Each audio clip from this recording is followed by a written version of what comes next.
Welcome back to Film Buff Bros, and in this episode, we're going to talk about our favorite guilty pleasure movies. Well, I thought about a couple other movies, but I think I'm going with Star Wars Phantom Menace, Episode 1. And it's not exactly that I feel guilty about it, but I guess it kind of falls into that category in that I know that it's quite unpopular. A lot of people they can't stand Jar Jar Binks, and they can't stand the Anakin actor, and I think he's not that bad, especially for that age. And Jar Jar Binks kind of remind me of C-3PO, so it didn't really bug me too much. And I just really like Darth Maul's character. I love that when they're fighting. Liam Neeson's good. Ewan McGregor's good. Natalie Portman's good.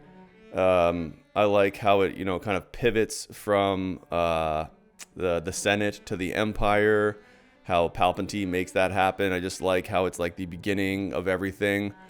The CGI is tolerable, I thought. And for me, it's rewatchable. I don't know. I saw it in theaters when it first came out on Shrooms. Loved it. And I find it quite rewatchable. Yeah, I like the score. I like the cinematography. I think it's the best.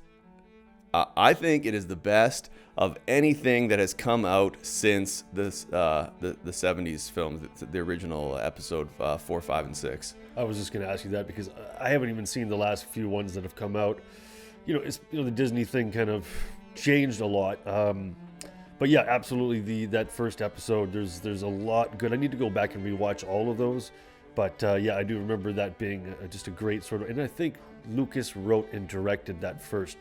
I think he did Phantom Menace for that first one, if I'm correct. I might be wrong. Guilty pleasure. My criteria for that is like it's panned by critics and audiences, but it never got a cult following, and it's sort of imperfect, but yet it's enjoyable and rewatchable. I would say for me, mine is Nothing But Trouble with John Candy and Chevy Chase, Dan Aykroyd.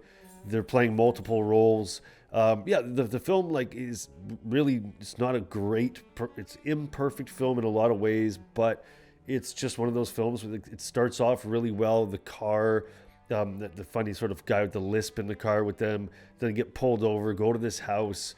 Of course, Digital Underground's got a little cameo in there, and the costume design's pretty good and fun. It's just like a carnival-esque, weird, and in the mind of Dan Aykroyd, and I really like Dan Aykroyd. He's my favorite comedy actor from that time.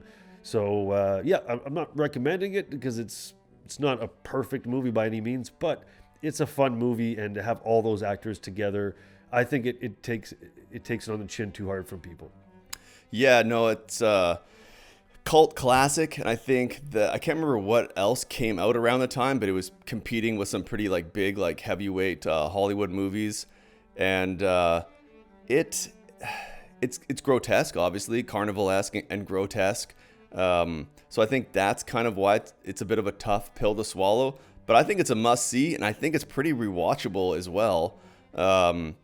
Because it's, I don't know, it just has that corrupt government aspect to it, which is always a good, what do they call it? Not subplot, subtopic, I guess.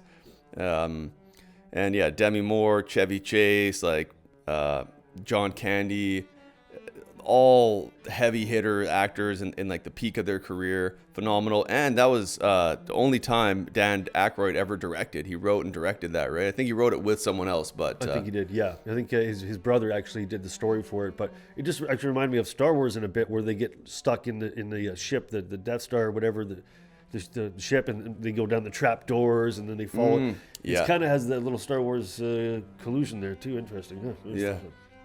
Yeah. Well, that's our episode for this week. Tune in next week for another episode, and click down below to like and hit the notification icon, and subscribe too, so you can stay up to date with all of our awesome content. And also, please leave a comment down below and let us know what kind of movies you want us to review. We appreciate you.